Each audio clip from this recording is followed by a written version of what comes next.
राम हरे हरे हरे कृष्ण कृष्ण कृष्ण हरे राम राम राम हरे कृष्ण कृष्ण कृष्ण हरे हरे राम राम राम हरे हरे हरे कृष्ण कृष्ण कृष्ण हरे हरे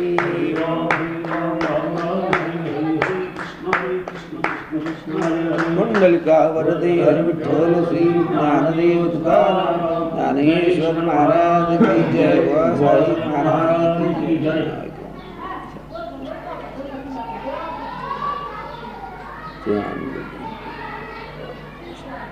ऐसे अनन्य योगे विकिले जीवे मने अंगे तयाचे का एक सांगे जे मी सर्वस्व करी। अध्याय 12वा गंमत अशी की भक्तियोग म्हणून याची प्रसिद्धी 12व्या अध्यायाची. भगवंताची भक्ती करणारे बरेच लोक आहेत. एर बहुत जोडती कीर्ती जयाची भजने भोगासाठी. भजन भक्ती करायची म्हणजे काही काय खायला चांगलं मिळावं, राहायला चांगलं मिळावं, सगळ्या गोष्टी भोग हे काय मिळवण्यासाठी सगळ्या भक्त्या आहेत. नाही भक्ती करणारे महाराज आपण पाहतो. रामप्रभूची भक्ती विभीषणाने केली, मारुतरायाने केली, पण विभीषणाला मार्क नाही मिळाला. म्हणते विभीषण शहाणा परी तो महामूर्ख जाना जाऊनी रामासी भेटला पण रामची नाही झाला. मूर्ख विभीषण शरण आला तुझ लंका राज्य तेने मागितले. लंकेचं राज्य मिळावं या हेतूनच रामाला शरण आलेला. भक्ती करणाऱ्यामध्ये भगवंताची भक्ती अनन्य भावानं नाही, भगवंतावर किती प्रेम असलं पाहिजे. ज्ञानेश्वर महाराज तुझी आण वाहिन गा देवराया बहु आवडसी जीवापासून या. कानडिया विठोबा कानडिया बहु आवडसी जीवापासून या. जीवाही पेक्षा देव जास्त आवडला पाहिजे असं एक सर्वसाधारण आपल्याला व्यवहार असा पाहायला मिळते. माणसाला काय वाटते व संपत्ती जास्त आवडते माणसाला, पैसा आहे गोष्ट खरी, पण त्याला काही मर्यादा आहे. संपत्ती ही संततीपेक्षा कमी आवडते. मुलगा बिमार आहे, डॉक्टरला कधीही पैसा न खर्च करणारा माणूस पण म्हणतो डॉक्टर साहेब काय लागू दे 1000-2000 पण पोराला मात्र दुरुस्त करा. म्हणजे संपत्तीपेक्षा संपत्ती ही माणसाला जास्ती आवडती. त्याच्या पुढचं संततीपेक्षा स्वशरीर माणसाला जास्त आवडते. नाही अंगावरी नाही आले तवचीवरी होईल साहिले. अंगावर जोपर्यंत येऊन बितत नाही तोपर्यंत लेकरा बाळाची माणूस आवड करते. आपल्याला माहिती आहे एक लेकरावर अति प्रेम करणारी जाते म्हणजे ती कोणची वानराची माकडाची. आपल्या पोटालाच ते ठेवते जवळ. इतकं किती काट्या कुट्यातून दगडा या माडीहून त्या माडीवर काय याच्यावर उड्या जरी मारल्या तरी त्या लेकराला धक्का लागू देत नाही. पण हे किती याच्यावर आवड आहे हे पाहायचं जर ठरवलं तर एक मुद्दामच प्रयोग केला. एक हौदाला एक साखळी कोंडला आणि त्या हौदात ते माकड सोडलं. पिलू पोटाला पाणी सोडलं त्या हौदात. ते गुडघ्या एक कमरेत आल्यावर त्या पिल्याला लागलं पाणी की त्यानं खांद्यावर डोक्यावर घेतलं. पण याच्याच तोंडात पाणी जाऊ लागलं की ते पिलू पायाखाली घातली. आपण कसं वाचावं. म्हणजे संतती जरी आवडीची असली तरी स्वशरीर जास्त आवडते माणसाला. आपला एक घडलेला प्रसंग बरं का. ते एक आपलं बलशाला पाटलाचं पोरगा ते शेतात गेलं. आता शेतात गेलं ज्वारी हे ते तिथं पाखरं राखायची. त्याचं ते एक विहीर होती बांधलेली होती बगार विहीर. आणि त्या विहिरीच्या काठाला एक मजबूत एक होतं झाड. आणि त्यानं काय केलं होतं ते येठ तयार केली ती कशाची पाणी प्यायसाठी. उतरायचं पाणी प्यायचं वरी त्या येठीनं वरी चढून जायचं. त्या वासनीच्या येलाची म्हणा कशी म्हणा. पण योग त्याचा रोजचा ते क्रम भाकर राखायची भाकरी खायची पाणी प्यायचं वर यायचं. पण एक दिवशी काय झालं की ते येठ कमजोर झाली ना ती. वाळलं ते, ओलं होतं, ताकद होती त्याच्यात, तोपर्यंत त्याचं वजन सहन केलं, पण त्याला नव्हतं पाहता येत. ती उतरले की उतरता उतरता ती येठ तुटली की ते पडलं पोरगं. योग असा की ते त्याचा बापही येऊच लागला आणि ते पोरगं पडलं नाही, पडलं पडलं म्हणलं की हे आला की त्याने उडी टाकली. पण हे जे पोरगं याच्या गळ्यात पडायला लागले ते तर पोरगं काय बुडूच लागले, पण यालाही बुडू लागले. शेवटी त्यानं त्याला असं ढकलून दिलं आणि हेच वर निघाला. म्हणजे संततीपेक्षा संपत्तीपेक्षा संतती आवडते, संततीपेक्षा स्वशरीर आवडते माणसाला. पण स्वशरीरापेक्षा जीव त्याला हो आवडसी जीवापासून या, असं जसं ज्ञानेश्वर महाराज लिहितात. एखादी माणसाच्या पायाला काही बिमारी असते, डॉक्टरकडे जाते, साहेब हे पाय असा काय करावं याला इलाज. ते म्हणले तुम्हाला 4 दिवस वाचायचं असलं तर पाय इथून गुडघ्यापासून तोडून टाकावं लागतं. साहेब म्हणते गुडघ्याच्या वरून तोडा पण जीव वाचवा. का? शरीराची नाही तिथे किंमत करत, कशाची करते? जीवाची करते. म्हणजे आवडीची परिसीमा, शेवटचा टप्पा म्हणजे जीव. पण देव किती आवडला पाहिजे? जीवापेक्षा जास्त आवडला पाहिजे. मग त्याला अनन्य योगी म्हणायचं बरं का. जे विकिले जिवे मने अंगे, काय ऐसे अनन्य योगे विकिले जिवे मने अंगे. ज्यानं जीव विकला, मन विकलं नाही, देवाला दिलं, अंगही सुद्धा का देवाला दिलेले. काय सांगावं? एका ठिकाणी महाराज सांगतात, शरीर कशावर असते? खाण्यावर ज्या शरीराचं जीवन चालते. पण भगवत भक्तीसाठी तुकोबाराने सांगितलं, देवा न मिळो खावया न वाढो संतान परिहा नारायण कृपा करू. आम्हाला नाही खायला मिळालं, फुटो हे मस्तक तुटो हे शरीर. काही या शरीराचे होत 2-3 भाग. काही झालं तरी देवासाठी जर आम्हाला काही असा प्रसंग येत असेल तर आम्ही काय या शरीराची किंमत करत नाही. शरीरानं विकले सांगायचे तात्पर्य. पण एवढी अनन्यता कठीण आहे. एक प्रसंग आपल्याला पाहायला मिळते. आळंदीला यात्रा होती, आळंदीला यात्रा, कार्तिकी वारीनं ते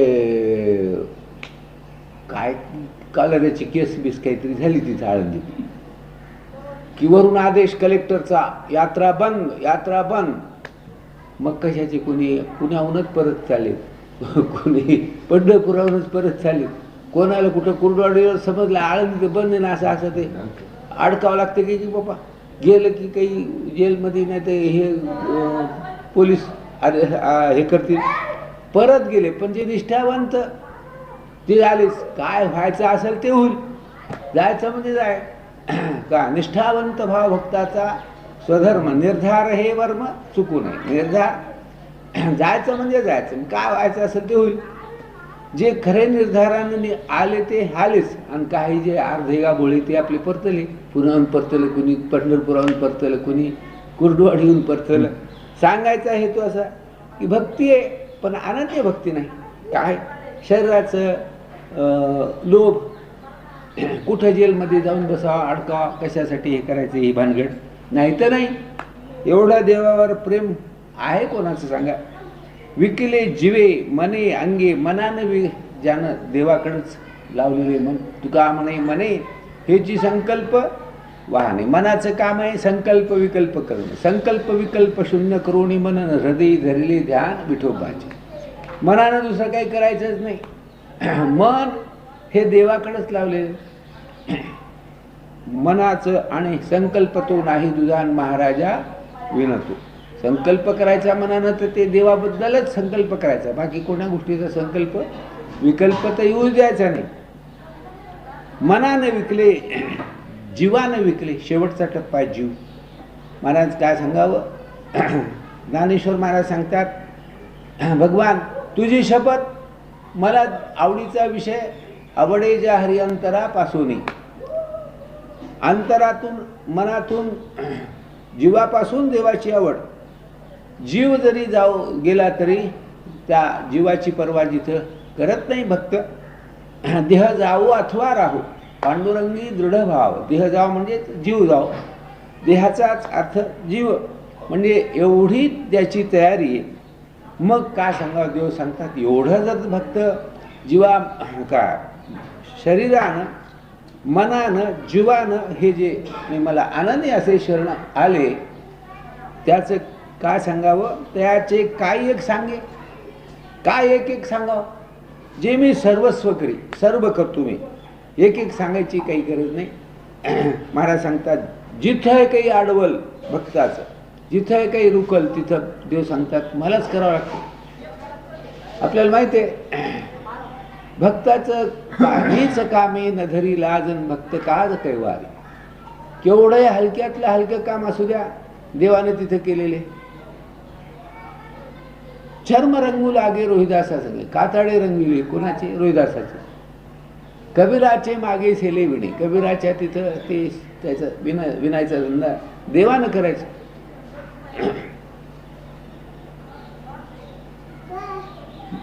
सजन कसा विकू लागे मांस, माळ्या सावत्यास खुरपू लागे. त्या सजन कशाचं मांस गंमत अशी, सजन कशाचा धंदा मांस विकायचा जातीच धर्म.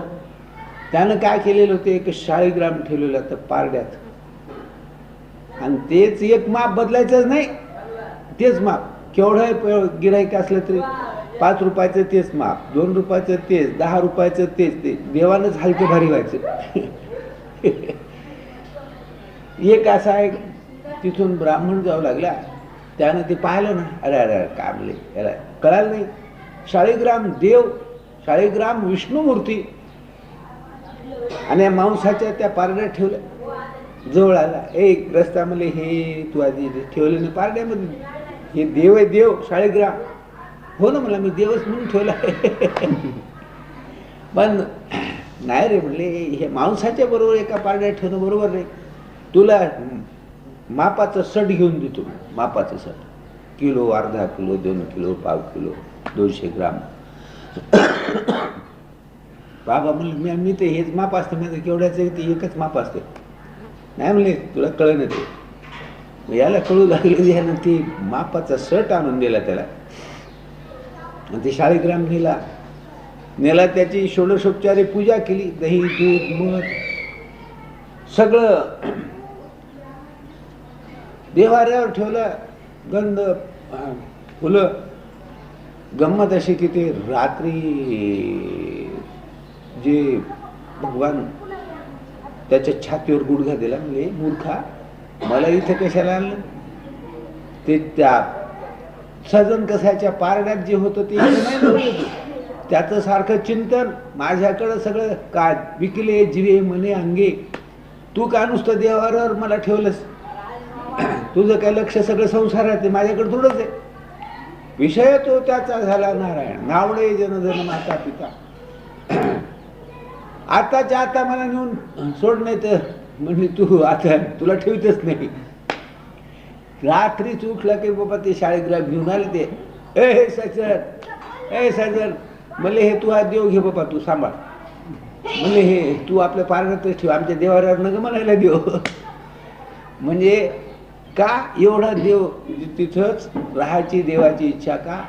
तर महाराज सांगतात वैष्णव वस्ती जे स्थळी तेथे धुमाळी कथेची, विठ्ठल देवनाची उभा दाटे सभा संताची. भगवत चिंतन असते जिथं देवाचं नामचिंतन, तिथं देव न बोलावता जातो.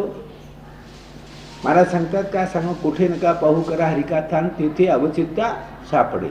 देव सांगतात नाहम वसामी वैकुंठे योगिनाम हृदयरो मद्भक्ता यत्र गायंती तत्र तिष्ठामी नारद. माझे भक्त गाती जेथे नारदामी उभा तेथे. माझे भगवत भक्त भगवत चिंतन करत असतील तिथं मी राहतो, कुठं पाहायची गरज नाही. तेथे असे देव उभा, तिथंच देव का.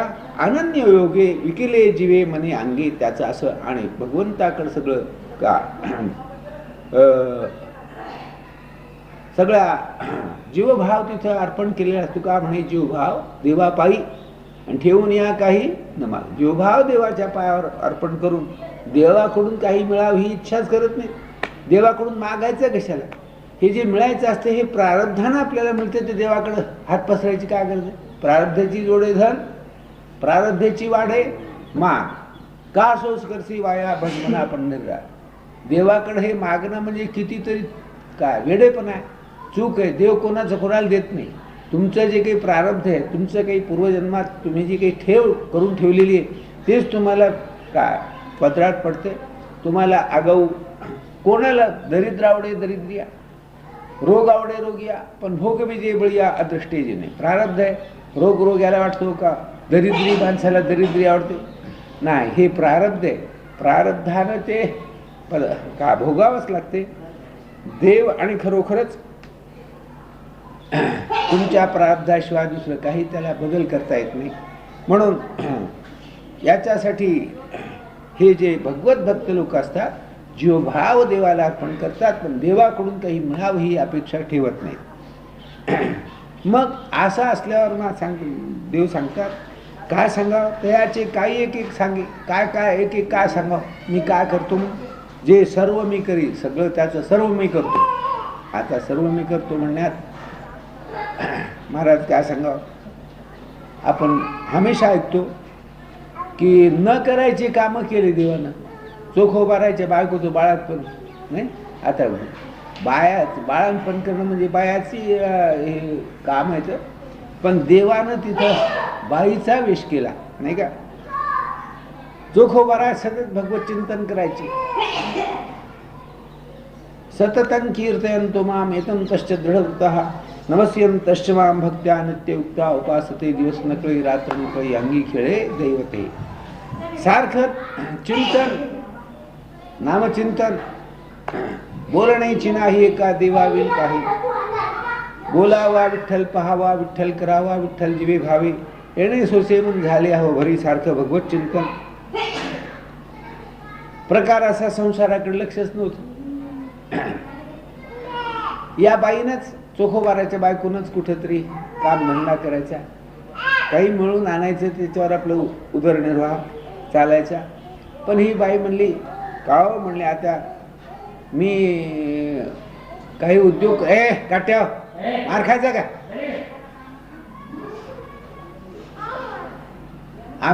मी हात पाय, आता मला एक बाळापणाचे दिवस आलेले, महिना 15 दिवस, महिना 5 वार तरी मला काही काम उद्योग करता येणार नाही.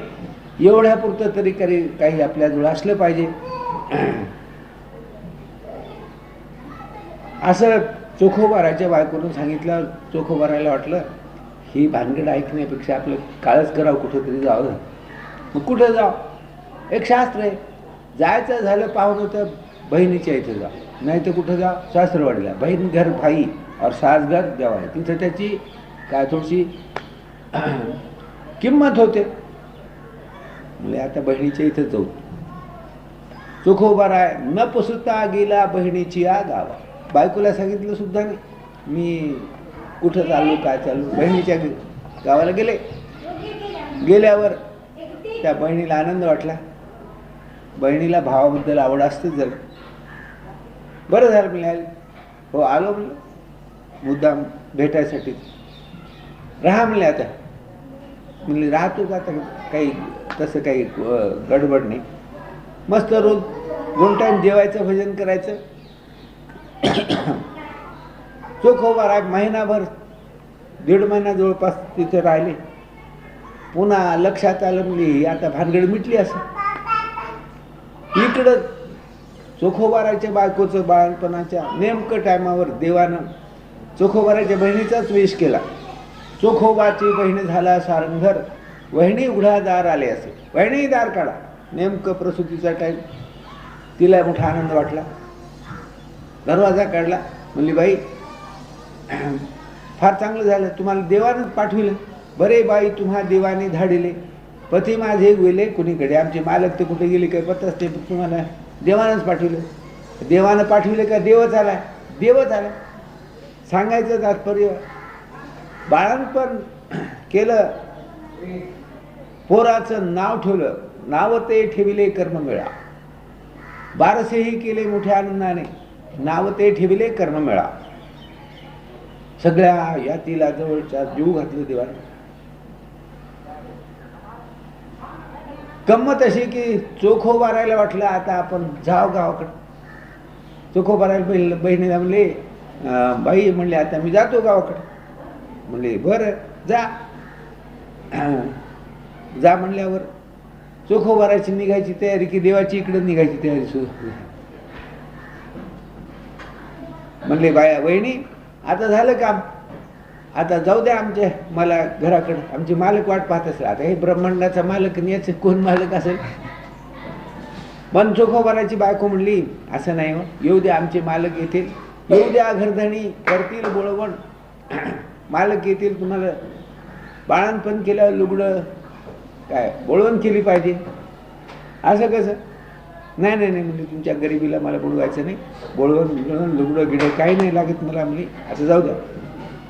चोखोबाराची बायको म्हणाली बाई राहिलं लुगडं थांबा बाई तुम्हा शिविते मी चोळी नको वनमाळी म्हणत असे. चोळी तरी नाही नाही नाही चोळी नाही काय नाही काय नाही म्हणलं. का? चोखोबारा इकडे येऊ लागले ना. देव निघून जातात आणि चोखोबारा घरी येतात. आल्याबरोबर ते पोरग पुढे मांडलं, दर्शन घेतलं. म्हणजे तुम्हाला बाई वाटतच भेटले असतील. चोखोबारा म्हणले मी बाईच्या इथंच होतो ना. अरे म्हणले मी बाईच्या इथं होतो. बाई नाही म्हणले काय सांगा, कैची बाई येथे आला शारंधर काय धन्य भाग्य तुझे भेटी झाली. बाईच्या इथंच होतो मी, इथं पांडुरंगच आला असं चोखोबाराला खात्री झाली. सांगायचं तात्पर्य मी कशासाठी सांगितलं, त्याचे काही एक सांगे जे सर्व मी करी. आता एक एक काय सांगा, सगळंच देव म्हणतात मी करतो.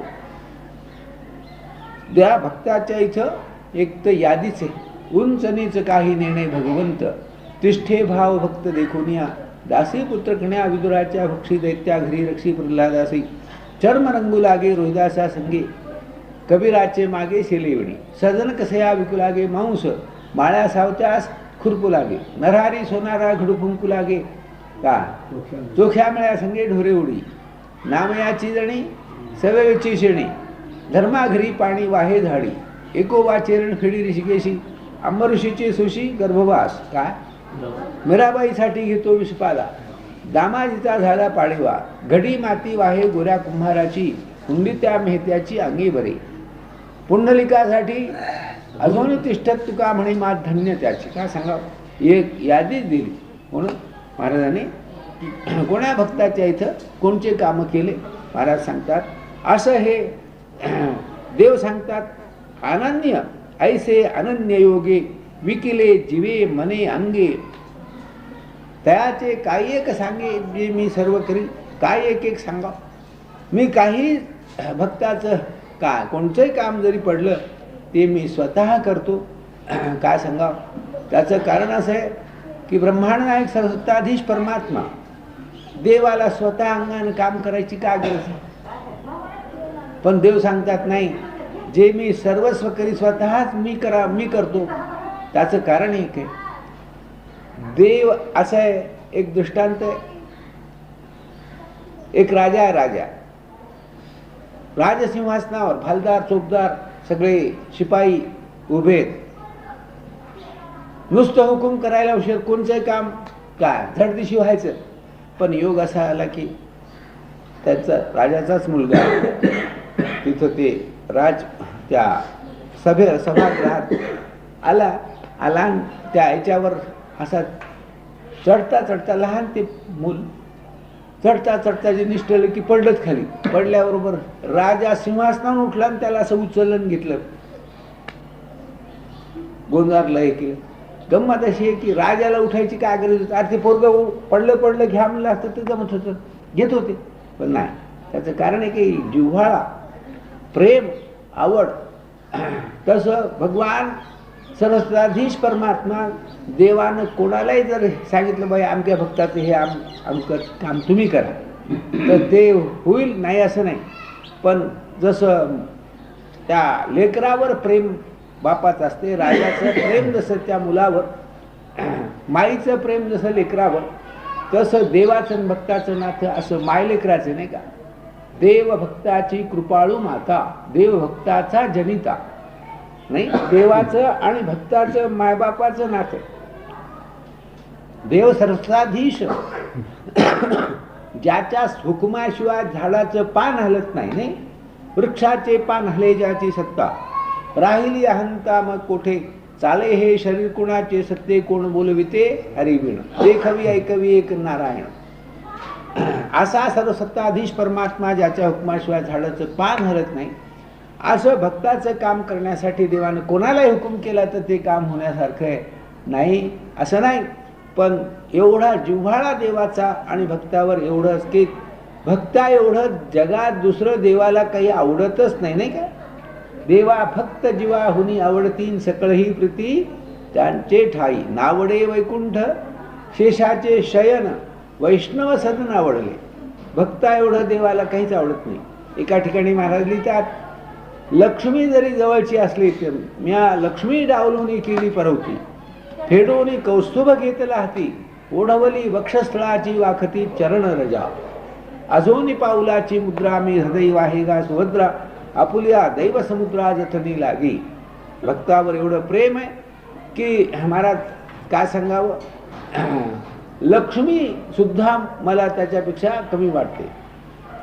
आता काय कितीतरी इतिहास आपल्याला पाहण्यासारखे. जेवण गोड वाटत नाही देवाला. जर एखाद्या वेळेस प्रसंग भक्तावर काही आला तर जेवण वाढले ठाईचे भाणे टाकून या धावे, नाही वाढलेलं ताड देव टाकून देतो, भक्तासाठी धावत जातो. गजेंद्र हत्ती सहस्रवर्षे जळा माझी नखरे पिढीला, 1000 वर्ष त्या नकरानं त्या गजेंद्राला ओढू लागले.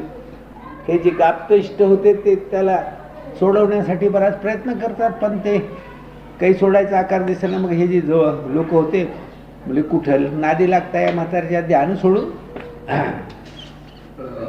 सगळ्यांना दिलं सोडून गेल्यावर मग लक्षात आलं माझे कोणीच नव्हती, निश्चय चित्ती दृढ झाला. काय पुत्र पत्नी सहोदर मायबाप गोताचा पसर, मिळती काष्टे लोटती पुरादरे दूर होती खल्लाळे. हे जसं पुरात मिळून आलेले लाकडं असतात तसे हे नाते संबंधित लोक खरा प्रसंग त्याच्यावर आला की ते काय सोडून देतात. त्याला सांगायचं तात्पर्य त्यानं सगळ्यांना सोडल्यावर मग मात्र त्याला वाटलं कोण जो होईल ब्रह्मांड नायक, माझी केसी हाक देईल पुढे. ब्रह्मांड सर्वस्वाधीश देव ज्याला म्हणतात त्यानं मला सोडवा, बाकी हे आता सोडून दिलं. याने मला कमळाचं फूल होतं देवाला, देवाच्या नावानं ते कमळाचं फूल असं सोडून काढलं फेकले. देव जीवू लागले. लक्ष्मी माता वाढतात लक्ष्मी आई साहेब, पण देवानं असं ताट ढकललं, उठले निघाले. लक्ष्मी आई साहेब म्हणतात भगवान कुठं जायचंय. देवानं सांगितलं हत्तीला सोडायला जायचंय. पण किती गडबड न तिथून निघाले. हा कहे लक्ष्मी, ती कहे गजराज. हा तिथं लक्ष्मीजवळ झाला आणि ती हत्तीजवळ झाली. इतक्या जल्दीनं देव गेले. मध्ये गरुड आला. देवा म्हणले कुठं जायचं तर बसा ना, मी घेऊन जातो. देव म्हणले तुला इतक्या लवकर जाता येणार नाही. गरुड म्हणजे काय श्याम भट्टाचं तट होतं का पंचहत्यारी. पंचहत्यारी सांगतात दोन्ही टाचा, दोन्ही हात नाही, एका हातानं लगामाचा झटके द्यायचा, एका हातानं काय त्या टिकराचे रट्टे आणि तोंड पुन्हा चक चक चक चक पंचहत्यारी. तसं गरुड काय पंचहत्यारी होतं का काय. महाराजांनी लिहिलंय एकाची उड्डाणे साताही सागरा प्रदक्षिणा केली, नाही का. एक उड्डाणात 7 समुद्र प्रदक्षिणा करण्याची याची शक्ती. पण देवाने सांगितलं तुला मला जे काही गडबडीनं जायचं इतक्या गडबडीनं तुला जाता येणार नाही. त्वरा झाली गरुडा टाकीले गजेंद्राच्या लागे पांडुरंगे. इतके गडबडीने गेले. एका ठिकाणी महाराजांनी लिहिले किती गडबडीने गेले जशी बंदुकीची गोळे. हा काय पीछे होत आवाज, का आगे लागत गोली आणि पीछे होत आवाज.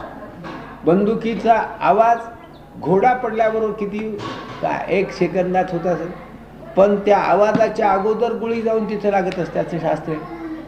आगे लागत गोली पीछे होत आवाज. आवाज अगोदर झाला असता गोळी मागून जर गेली असती तर शिकार जमली असती का नाही. आवाजाबरोबर आवाज नंतर होते, गोळी अगोदर जाते असं शास्त्र त्याचं. इतकं जसं इतक्या त्वरेने गेले महाराज देव आणि त्या हत्तीला सोडवलं. हत्तीची सोडवणूक केली त्या नकराच्या तावडीतून.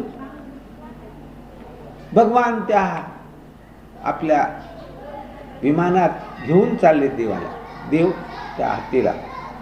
पण ते नक्र म्हणला देवा, म्हणले त्याला घेऊन चाललेत, मी तुमचा धावा नाही केला तरी पण पाहिले डोळ्यानं. मला न्याय नेलं तर मी त्या दौंडी घेऊनच फिरतो म्हणलं. आता देवाचं तोंड कोणी पाहू नका, देवाचं तोंड पाहणारे नरकात चालले. नक्र बोले देवासी हसवाले, निंदा नव्हे स्तवन माझे केले दीनानाथे, तात्काळ उद्धरिले काय विष्णुदास नामा कवतुक बोले. सांगायचं तात्पर्य त्या हत्ती बरोबर त्या नकराचा उद्धार झाला. आपल्याला काय म्हणायचंय की त्या भगवंताचा एवढं प्रेम भक्तावर असते की लक्ष्मीचं किंमत केली नाही, जेवणाच्या ताटाची किंमत केली नाही, ताट का भाणे टाकून या धावे, असा परमात्मा जेवणाचं ताट टाकून देऊन आणि भक्तासाठी जातो. हे कोण्या भक्तासाठी जातो? ऐसे अनन्य योगे विकिले जीवे मने अंगे, त्याचे काही एक सांगेचे मी सर्वस्व करी. पुंडलिक वरदे ठरवा.